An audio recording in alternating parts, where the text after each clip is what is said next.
इस कहानी की शुरुआत में अकीरा नाम के एक आदमी को दिखाया जाता है जो चेस गेम का बहुत बड़ा चैंपियन है, यानी वो इस गेम में काफी अच्छा है। इस गेम में उसका दिमाग इतना तेज है कि वो एक सेकंड में 3 अलग अलग चालों को सोच सकता है और चल सकता है। और आज वो जिसके साथ चेस खेल रहा है वो कोई इंसान नहीं है, बल्कि वो है एक सुपर कंप्यूटर जो एक बहुत बड़ा और तेज तरीन कंप्यूटर है। वो इतना तेज है कि वो इस गेम में एक सेकंड में तकरीबन 200 मिलियन अलग अलग चालों को सोच सकता है। अब अकीरा की जिंदगी का ये रिकॉर्ड था, वो चेस कभी भी नहीं हारा, क्योंकि वो न सिर्फ अपने मुल्क का बल्कि दुनिया का सबसे बड़ा चैंपियन है। और आज जब वो चेस खेल रहा है तो सबकी नजरें उसी की तरफ ही होती है, क्योंकि वो काफी परेशान सा दिख रहा था। अब से पहले कभी भी उसे इतना सोचना नहीं पड़ा, वो अपना सर पकड़ के बैठा होता है और फिर तभी उसका रिकॉर्ड उठ जाता है। यानी वो जो चेस में कभी नहीं हारा आज उस सुपर कंप्यूटर से हार जाता है, जो देखकर आस पास के सारे लोग उसका मजाक बनाने लगते हैं। उसे ये देखकर काफी बुरा लगता है, और क्योंकि उसकी पहली हार थी इसीलिए वो पूरी तरह से टूट जाता है। उसका दिमाग खराब हो गया था, वो एकदम पागल हो गया था, इसीलिए उस चेस बोर्ड को तोड़ देता है जिस पर ये लोग गेम खेल रहे थे। ऐसे वक्त गुजरता है और 3 साल गुजर जाते हैं। अपनी इस हार के बाद अकीरा ने इस गेम को छोड़ दिया। उसने दोबारा कभी भी चेस नहीं खेला, क्योंकि उस दिन के बाद उसे किसी ने देखा ही नहीं कि वो कहाँ चला गया। जिसके बाद हम अकीरा को देखते हैं जो सड़क किनारे शराब की नशे में पड़ा होता है, क्योंकि उस दिन के बाद वो इतना पागल हो गया था कि उसने अपना सारा पैसा जुए और शराब में लगाकर बर्बाद कर दिया, और वो हमेशा ऐसी सड़कों पर पड़ा रहता है। और फिर तभी उसके सामने एक गाड़ी आकर रुकती है जिसमें से 2 आदमी बाहर आते हैं, और वो अकीरा को पकड़कर जबरदस्ती अपने साथ ले जाने लगती है। जिसके बाद उसे एक आलीशान घर में ले जाया जाता है जहाँ उसकी मुलाकात एक बूढ़े आदमी से होती है। वो अकीरा को कहता है, मैं तुम्हें जानता हूँ, बेशक तुमने अपनी पहचान बदल ली, खुद को छुपा लिया, मगर मुझे अच्छे से पता है कि तुम कौन हो। जो सुनकर अकीरा कहता है, चलो फिर बताओ मैं कौन हूँ। जिस पर वो कहता है, चेस का बहुत बड़ा चैंपियन जिसने एक हार के बाद चेस छोड़ दी। अब वो आदमी ऐसा इसीलिए कह रहा था क्योंकि अकीरा सबसे अलग रह रहा था अपनी पहचान बदल कर। आगे वो बूढ़ा आदमी कहता है कि मैं बस तुम्हारे साथ एक चेस की गेम खेलना चाहता हूँ। जो कहकर वो चेस उसे दिखाता है, जिसे देखते ही अकीरा की तबीयत खराब होने लगती है। ऐसा लग रहा था कि न जाने उसे चेस से कितनी नफरत है, वो उसे देख भी नहीं सकता। इसीलिए वो कहता है, नहीं मैं नहीं खेल सकता, मुझे यहाँ से जाना है। जो सुनकर बूढ़ा आदमी कहता है कि पिछली बार जब तुमने कंप्यूटर के साथ गेम खेली थी तो मैंने तुम्हारी जीत पर अपना सारा पैसा लगा दिया था, लेकिन क्योंकि तुम उस गेम को हार गई थी तो मेरा बहुत सारा नुकसान हुआ था। लेकिन अब क्योंकि तुम्हारे पास पैसे नहीं तो तुम उसकी भरपाई नहीं कर सकती, इसीलिए मैं चाहता हूँ तुम मेरे साथ एक चेस गेम खेलो। जिस पर वो कोई जवाब नहीं देता। उसकी खामोशी को देखकर बूढ़ा आदमी उसके किंग यानी उसके साइड के पीस घोड़े को उठाकर कहता है कि ये लो तुम्हारी हार, तुम गेम को बगैर खेले ही हार गए। जिस पर अकीरा कहता है, नहीं रख दो मेरे किंग को, मैं ये गेम खेलूंगा। अब वो गेम खेलने के लिए राजी तो हो गया था, मगर वो चेस की तरफ अभी भी नहीं देखता। वो बूढ़े आदमी को अपनी मूव अपनी चाल बता देता है, तो वो बूढ़ा आदमी उसकी चाल को चलता है, जिससे साफ जाहिर था कि वो इस गेम में इतना माहिर है कि गेम को बगैर देखे भी वो खेल सकता है। वो खिड़की के पास खड़ा होता है और जब बाहर देखता है तो बाहर सड़क पर चेस बोर्ड बना होता है, जिस पर गोटियों के बदले असली के इंसान खड़े होते हैं, और वो उसी पोजीशन मतलब कि वहाँ ही खड़े होते हैं जैसे अकीरा और बूढ़े आदमी के गेम में गोटियां पड़ी हैं। जो देख उसे काफी हैरानी होती है, उसे कुछ समझ नहीं आती कि आखिर इधर चल क्या रहा है। और फिर अगली चाल में बूढ़ा आदमी अकीरा के प्लेयर को मार देता है, और जैसे उसकी गोटी मरती है वो नीचे देखता है कि एक आदमी आगे आकर उस पोजीशन वाले आदमी को मार देता है जो उस हारने वाली गोटी की जगह पर खड़ा हुआ था। ये देखकर वो काफी घबरा जाता है और बूढ़े आदमी से पूछता है, ये क्या चल रहा है इधर, क्या ये कोई मजाक है? जिससे बूढ़ा आदमी कहता है, तुम्हें इस बात से दुख नहीं होना चाहिए, वो बस एक प्लेयर था, और वैसे भी गेम खेलते हुए हमें अपने जज्बात को साइड पर रख देना चाहिए और सिर्फ गेम जीतने पर ही तवज्जो देनी चाहिए। अब अकीरा भागकर नीचे आता है और देखता है कि सारे आदमी वैसे की वैसे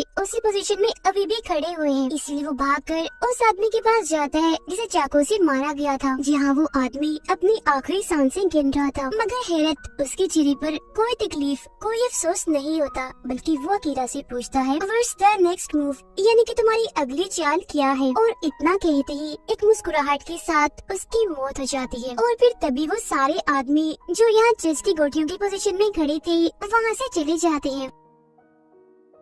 यहाँ पे एक औरत अकीरा को देखकर चिल्लाने लगती है क्योंकि उसे लग रहा था कि उस आदमी को अकीरा नहीं मारा है क्योंकि उसके हाथ में चाकू था। अब यहाँ से वो सीधा अपने डॉक्टर के पास जाता है जो 3 साल पहले उसके दिमाग का इलाज कर रहा था, क्योंकि जब वो चेस गेम हारा था तो टेंशन लेने की वजह से उसका ज़हनी तवाज़ुन थोड़ा खराब हो गया था। उसने अपनी हार को ज़हन पर इतना सवार कर लिया था कि हमेशा उसे चेस के बुरे सपने और ख्याल आते रहते थे, जिसमें वो देखता था कि चेस की गोटियाँ इन्हीं घोड़ा, हाथी, किंग, क्वीन उसे मारने के लिए उसकी तरफ ही बढ़ रहे हैं। और फिर धीरे धीरे उसे सब अपनी असल जिंदगी में भी नजर आने लगा। और क्योंकि वो हमेशा अपनी जिंदगी को चेस से जोड़ता था, यानी किंग वो है और उसकी वाइफ क्वीन है, तो गेम हारने के बाद वो हमेशा हमेशा के लिए अपनी वाइफ को छोड़कर चला गया क्योंकि उसे लगने लगा था कि शायद मैं उसके काबिल नहीं हूँ। फिर अब डॉक्टर उससे पूछता है कि इलाज करवाने के बाद 3 सालों तक तुम कहाँ गायब रहे? तो वो उसे सारी बात बता देता है कि मेरे साथ क्या क्या हुआ। मैंने अपना सारा पैसा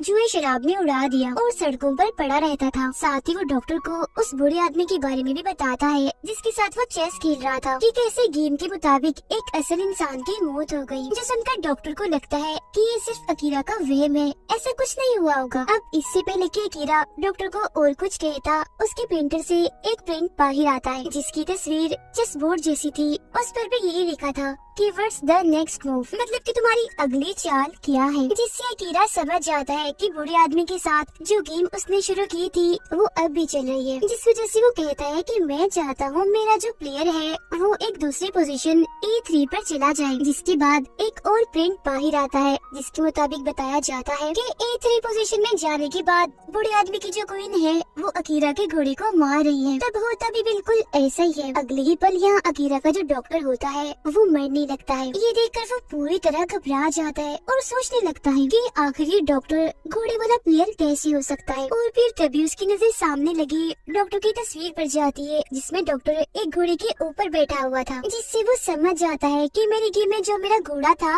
वो डॉक्टर ही था। अकीरा देखता है कि जिस कप के जरिए डॉक्टर चाय पी रहा था उस पर भी चेस बोर्ड बना हुआ था, जिसका मतलब था कि चाय में कुछ मिला दिया गया था, जिस वजह से डॉक्टर की मौत हो गई। डॉक्टर की नर्स भी बाहर थी जिसके मरते ही अंदर आती है और अकीरा से वही सवाल करती है, यानी व्हाट्स द नेक्स्ट मूव। ये देखकर वो काफी घबरा जाता है। वो इतना डर गया था कि वहाँ से भागने लगता है, मगर तभी उसके सामने एक बच्चा आ जाता है जिसके हाथ में उसकी चेस गेम की तस्वीर होती है, यानी उसकी चेस गेम में उसके प्लेयर जहाँ जहाँ खड़े थे वही तस्वीरें उस पर बनी हुई थी। और वो बच्चा भी अकीरा से यही पूछता है कि व्हाट्स द नेक्स्ट मूव, जिस पर अकीरा कहता है कि मैं चाहता हूँ मेरा किंग E2 पोजीशन वाले बॉक्स में चला जाए, जिस पर बच्चा कहता है कि अगर तुमने ऐसा किया तो तुम्हारा किंग मारा जाएगा, जिसका मतलब था कि अकीरा खुद मारा जाएगा क्योंकि वो खुद ही इस गेम का किंग था। ये देखकर वो कुछ भी नहीं कहता और डर की वजह से वहाँ से भागने लगता है। उसे अब उन लोगों के ख्याल आने लगते हैं जो उसके सामने मारे गए। इसके अलावा उसे दोबारा से दिखने लगता है कि चेस गेम के सारे प्लेयर्स मुझे मारने के लिए आगे बढ़ रहे हैं। वो यहाँ से भागकर पार्किंग एरिया में आता है और देखता है कि गाड़ियों की पोजीशन बिल्कुल उसके चेस गेम की तरह है, यानी जैसे गेम में उसके प्लेयर और बुरे आदमी के प्लेयर खड़े हुए हैं। वो अब एक गाड़ी में बैठकर यहाँ से भागने की कोशिश करता है, मगर उसकी गाड़ी सीधी चलने की बजाय तिरछी चलना शुरू हो जाती है क्योंकि उसकी गेम के मुताबिक ये गाड़ी अकीरा का ऊंट है। तो वो उस गाड़ी को छोड़कर दूसरी गाड़ी में आकर बैठ जाता है जो उसका हाथी था, लेकिन वो गाड़ी चलना तो दूर स्टार्ट ही नहीं होती क्योंकि अब खेलने की बारी उसकी नहीं बल्कि बुरे आदमी की है। और फिर तभी गाड़ी अकीरा की गाड़ी की तरफ बढ़ने लगती है जो दरअसल बुरे आदमी का हाथी था। वो अकीरा की गाड़ी को ठोक देता है, मतलब कि उसके हाथी को मार देता है। फिर अब अकीरा यहाँ से निकल कर अपने पुराने घर जाता है जहाँ लिखा हुआ था फॉर सेल, मतलब कि ये घर बिक रहा है। दरअसल चेस गेम में हाथी को कैसल भी कहा जाता है, तो एक तरह से अकीरा का ये घर एक कैसल एक हाथी है। यही वजह है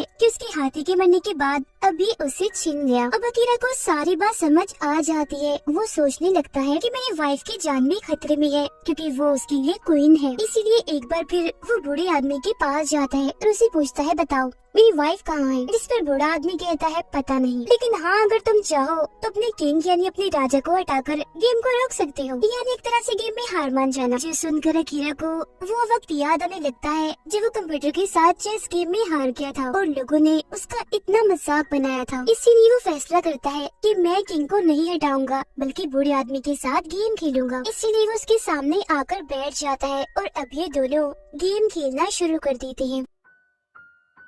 एक एक करके एक दूसरे के सभी पीसेस गोटियों को खत्म कर देते हैं, मतलब कि सारे प्लेयर्स को मार देते हैं। और अब अकीरा की गेम ज्यादा अच्छी कंडीशन में होती है। वो अगली 2 चालों में बूढ़े आदमी की गेम को चेक कर देगा, जिससे बूढ़ा आदमी इस गेम को हार जाएगा। मगर तभी इधर 2 आदमी आते हैं जो अकीरा को पकड़कर ले जाते हैं। वो उसे एक काफी बड़े से स्टेडियम में लाते हैं, जहाँ भी एक काफी बड़ी चेस गेम थी, मगर इस गेम में उनकी गोटियां असली के इंसान है। यहाँ पर बूढ़ा आदमी भी आ जाता है, जो अकीरा को बताता है कि पुराने दौर में राजा महाराजा भी ऐसे ही अपने असली कैदियों के साथ चेस गेम खेला करती थी। उनमें और उनके कैदियों में कोई जज्बात एहसासात नहीं होती थी। खैर अब चाल चलने की बारी होती है अकीरा की। अपनी अगली 2 चालों में वो बूढ़े आदमी की गेम को चेक करने वाला था, जिसमें बूढ़ा आदमी इस गेम को हार जाएगा। अब क्योंकि बूढ़ा आदमी और अकीरा दोनों ही अपनी अपनी साइड की किंग थे, तो वो अपनी अपनी जगह पर आके खड़ी हो जाते हैं। अब अकीरा ने अपनी पहली चाल में अपने घोड़े को उसकी जगह से हिलाना था, जिसके बाद दूसरी चाल में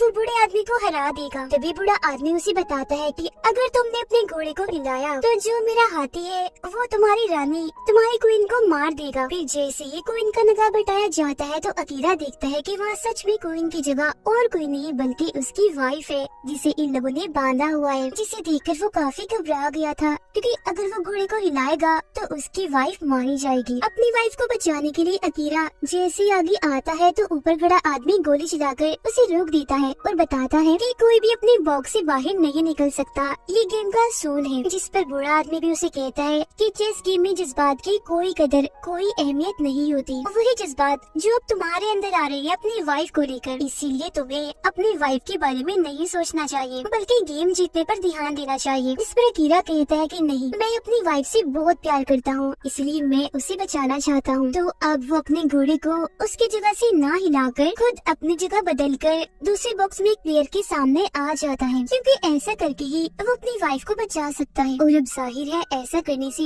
उसकी हार हो गई थी। अकीरा के सामने वाला प्लेयर आकर उसे एक चाकू की मदद से मार देता है, जिससे वो फौरन जमीन पर गिर जाता है, जिसका मतलब था कि उसने अपनी वाइफ को बचाने के लिए अपनी हार को कबूल कर लिया और अपनी कुर्बानी दे दी। अब उसके हारते ही बूढ़ा आदमी मुस्कुराता है और उसके लिए तालियां बजाने लगता है, जिसके बाद अकीरा की वाइफ भी उसके लिए तालियां बजाने लगती है। अब ऐसे करते करते वहाँ पर बहुत सारे लोग आ जाते हैं, जो सभी अकीरा के लिए तालियां बजा रहे होते हैं, जिनमें अकीरा का डॉक्टर भी शामिल था, जिसकी मौत हो गई थी, और वो बाकी लोग भी थे जिन सबकी मौत अकीरा के सामने हुई थी। तभी अकीरा भी उठ जाता है और देखता है कि मैं बिल्कुल ठीक हूँ, यानी मुझे चाकू नहीं लगा, क्योंकि जिस चाकू से प्लेयर ने उसे मारा था वो स्प्रिंग का था, जो उसे जरा भी नहीं लगा। और अब यहाँ ये बात सामने आती है कि ये सब कुछ अकीरा के दिमाग के इलाज में शामिल था, मतलब कि उसका जो पूरा ट्रीटमेंट चल रहा था ये उसका एक हिस्सा था। ऐसा इसलिए किया ताकि उसे ठीक किया जा सके। अब यहाँ ये बात भी सामने आती है कि बूढ़ा आदमी जो उसके साथ गेम खेल रहा था वो दरअसल उस सुपर कंप्यूटर का इन्वेंटर था, मतलब कि इस बूढ़े आदमी ने ही वो सुपर कंप्यूटर बनाया था, जिससे हारने के बाद अकीरा का ज़हनी तवाज़ुन खराब हो गया। इसीलिए बूढ़ा आदमी उसकी बस मदद करना चाहता था, क्योंकि जाहिर है बूढ़े आदमी ने ही सुपर कंप्यूटर बनाया था, तो उसकी वजह से एक असल इंसान जो गेम का चैंपियन था वो उससे दूर हो गया, उसे नफरत करने लगा। अब बूढ़ा आदमी आगे आकर उसे बताता है कि तुम्हें ऐसा लग रहा था ना कि तुम मेरे साथ गेम खेल रहे हो, जबकि हकीकत तो ये थी कि तुम मेरे साथ नहीं बल्कि आज भी उसी सुपर कंप्यूटर के साथ ही गेम खेल रहे थे। मैं तो बस कंप्यूटर के कहने के मुताबिक उसकी चाल चलता था, और जब तुमने अपनी चेस गेम में जज्बात एहसास से काम लिया, यानी अपनी वाइफ को बचाने के लिए कुर्बानी दी, तो इस बात को सुपर कंप्यूटर समझ नहीं पाया, जिस वजह से उसमें खराबी आ गई, वो जल गया, जिससे इस गेम को तुम जीत गए। ये जानकर अकीरा को भी काफी खुशी होती है कि मैं गेम को जीत गया, वो भी सिर्फ इमोशंस जज्बात की वजह से। मैंने ऐसा करके इतने तेज तरीन कंप्यूटर को हरा दिया, जिसके बाद अब अकीरा पूरी तरह से ठीक हो जाता है। उसका ज़हनी तवाज़ुन जो खराब हो गया था वो अब बिल्कुल ठीक हो गया था। खुशी में वो दोनों हस्बैंड वाइफ एक दूसरे को गले से लगा लेते हैं और आस पास के सभी लोग उनके लिए और अकीरा की जीत पर तालियां बजाने लगते हैं। तो इस कहानी से हमें ये सीख मिलती है कि भले ही जज्बात की कदर किसी गेम में ना हो, मगर असली जिंदगी में ये बहुत अहमियत रखता है। ये आपको अपने किसी प्यारे से दूर जाने से बचा सकता है, क्योंकि अगर आप उसके लिए अपने जज्बात एहसास को दिखाएंगे तो उसे भी आपकी कदर होगी और वो आपको छोड़कर कभी नहीं जाएगा। इसके अलावा हमें गेम को गेम समझकर ही खेलना चाहिए, फिर चाहे उसमें कोई भी हारे या जीते, मतलब कि आप हारो या जीतो, आपको कोई फर्क नहीं पड़ना चाहिए, क्योंकि ये बस गेम है। और अगर आपने इसे अपने सिर पर सवार कर लिया तो इसका अंजाम ठीक नहीं होगा, जो आप इस कहानी में देख ही चुके हैं कि कैसे किरा ने गेम को जहन पर सवार करके खुद को नफसियाती मरीज बना लिया। क्योंकि गेम और असली जिंदगी में बहुत फर्क होता है, दोनों एक दूसरे से बिल्कुल अलग अलग है। गेम की असली जिंदगी के सामने कोई अहमियत नहीं है। मेरे इसी मैसेज के साथ ही ये कहानी इधर ही खत्म हो जाती है। उम्मीद करती हूँ कि कहानी आपको पसंद आई होगी।